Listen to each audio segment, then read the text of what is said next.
I'm Aaliyah Bean. I'm a senior. And so basically everything started for me in 8th grade. And middle school is hard for a lot of people. We're annoying adolescents and we're all really bratty in middle school. And 8th grade just was really hard because I was bullied by people I thought were my best friends. And I was afraid to go to school. I would just sit home in my bed and cry. And it was just really hard. I didn't really want to do anything. I had no motivation. And then at the same time, kind of to make things worse, I got myself in situations with guys sexually that I really wasn't ready to be in. And those situations were really traumatizing and still affect me today. And so those two things, the bullying, combined with everything I was doing, just made things really, really tough, and I felt really alone and really isolated and really alienated. And so it ended up, the solution to my problem ended up being a TV show, Buffy the Vampire Slayer. And that show kind of became a refuge for me. I could relate to the characters, kind of deal with their problems, see how they dealt with their friends. And the thing is that, yes, it's about a girl who was chosen to slay vampires and save the world, but in the end, she was really just a teenage girl like me who was dealing with a lot of the same problems. And at the same time, in the show, I kind of, started to have an idea because two of the characters, Buffy's best friend, Willow, ends up finding out that she's gay and has probably the best relationship on the entire show with another woman. And that kind of made, clicked the switch in my brain. Maybe I was attracted to girls, but I didn't really know. I just kind of went with it. I don't know. And then it hit me, I remember. I was watching one episode and there was this really passionate kiss between Willow and her girlfriend. And I subconsciously rewinded it and watched it again.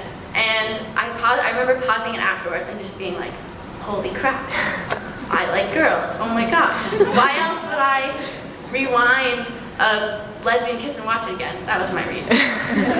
And so after that, fast forward to 9th grade. 9th grade was kind of hard. A lot of the same feelings that I had, the loneliness, the isolation, kind of went with me, just because freshman year is a year of transition, and so it's kind of hard. And so what happened was I was so consumed with this idea of needing to know, was I gay, was I straight, was I bisexual, I don't know, I just needed an answer because the uncertainty made me feel so uncomfortable and so lost. And I became so self-consumed, so focused on my own problems that I really wasn't able to form real friendships. I mean, I had friends, but they weren't real friends. And it wasn't because no one liked me, and that's what I thought then, but I realized that it was because I wasn't open to having these relationships. I wasn't open to form these relationships because I was so consumed with my own problems. And that year I ended up telling my parents. Unlike Andrew, it wasn't really a big deal for me because I've always had a really open dialogue with my parents, and so I knew if I told them it wouldn't really be a big deal. So I remember telling them and they were like, okay, that's cool. And that just kind of started this dialogue, this open dialogue that I had about my sexuality. But they realized I was having a really hard time just because with this uncertainty, with this kind of lack of friends and just being overwhelmed with the amount of schoolwork coming into high school, I was just kind of isolating myself. And so they thought I should go to therapy. And I was adamantly against it at the beginning because I felt that going to therapy was like a weakness. If I went to therapy, that would mean I actually had a problem. And also I didn't want to talk to some random person about my feelings. So after a while though, I realized, you know what, I should go. And so the first time I went was the beginning of sophomore year. And I remember just walking in, sitting on the couch, and then just crying. Because it was like this release of emotions that I'd been containing, that I'd been suppressing, that I hadn't let out. And this was the first time I could finally release it. And it was just this sweep of emotion came over me, and it was just this great feeling, this feeling of freedom. And So therapy, as I continued to go, it became a way where I could take these feelings that I'd been so focused on, put them out on the table, look at them, figure out why I was feeling them, feeling those feelings, why I was acting a certain way, and it allowed me to kind of deal with my feelings in a safe place, so that in the rest of the world I could be more open and I could start to form real friendships. And also during sophomore and junior year, what really also helped me was teachers. Mrs. Fanous, she's here.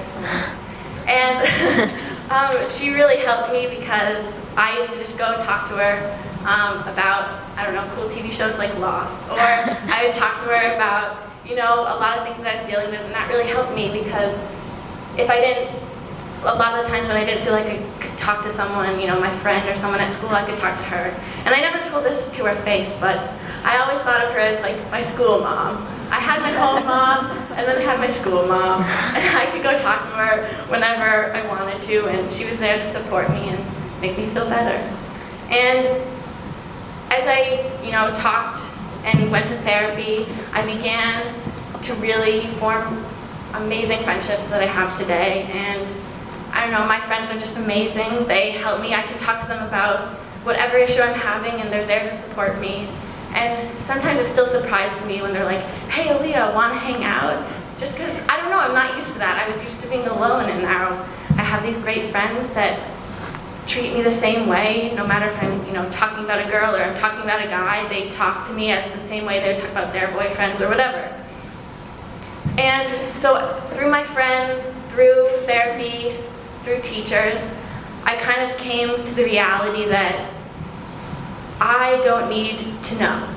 And I realized that I became so confident in myself that I didn't have to act a certain way. A lot of the times in freshman year, because I just felt this need, like all I wanted freshman year was to be gay, which is strange because usually when people are coming to terms with their sexuality, they want to be straight because that's the norm. But I just wanted to be gay because that is what I felt like the closest solution to the problem was. I needed a solution, and that was the one I felt was closest. But with therapy, I realized, you know, I don't need that answer, and I don't have to act a certain way. In freshman year, I thought that the right way to act if you liked girls was if you know, cut your hair a little short and you know, dress more androgynous, which you can do. But like for me, that's what I thought I had to do. And through therapy, I realized I didn't. I mean, now look at me, I'm wearing a dress and dangly earrings. I mean, that's not the stereotypical girl who likes girls. And so I realized that that's okay, and I'm me now. And the thing is that labels, like Andrew said, labels are easy. Because one of my favorite quotes is, labels are for cans, not people. And that's the truth. People aren't just Campbell's chicken noodle soup or tomato soup. There are lots of different things, and one label doesn't define you as a person. And so just because I was attracted to girls doesn't mean it has to define my entire identity. That's only one part of me. And at the same time with that, I realized that I don't need to know. I don't need to know what I am. I kind of became okay with this uncertainty. And the truth is, when I'm older, I don't know, I might marry a guy or I might marry a woman. I don't know, but it doesn't really matter. In the end, what matters is right now. And right now, I know that yes, I'm attracted to girls, but also I'm attracted to guys. I just have a lot of things to work out because of, you know, those traumatizing experiences I have that affect every relationship I have, no matter if it's a girl or a guy. But the thing is that now I don't have a label. I don't know what I am. I'm uncertain, and I'm okay with that. And I'm living in the gray area, and that's me. So, and I'm happy with that.